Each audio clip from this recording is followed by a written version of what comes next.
What do you think we can say about how the Hessian relates to convexity? If a function is convex, concave up, at a particular location, well, we could say if the function is convex, then blank, or we could say the function is convex if what about the Hessian? Take a sec to think about what we can say there.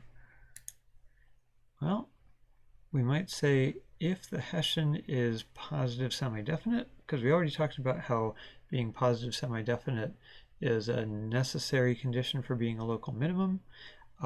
Here we're not claiming that x0 is a local minimum. It might just be kind of on the side of a hill, a curved hill like that. It turns out this is true, that if the Hessian at a point is positive semi-definite, then the function is concave up at that point, which is basically like saying f double prime is positive. And then we can talk about, is a function overall convex for all points? Well, we'd say it's convex overall if the Hessian is positive semi-definite at every feasible position. Do you think we can say that, so that this is saying the function is convex if its Hessian is positive semi-definite?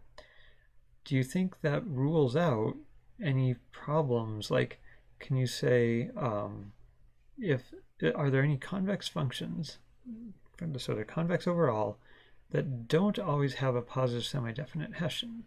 Stop and think about that. We've actually talked about some that are. See if you can figure out what they are. Well, things like absolute value and max of 0x, they don't have a Hessian at that sharp bend, at that piecewise linear part, but we would say they're convex overall. So thinking about a Hessian, as long as the Hessian exists everywhere, then this is a great definition. But I guess it's more of a theorem, right? Because there are other ways to be convex overall without having a Hessian that exists everywhere. And then, of course, you can say the same thing for a function being concave down or concave, and whether the Hessian is negative semi-definite everywhere.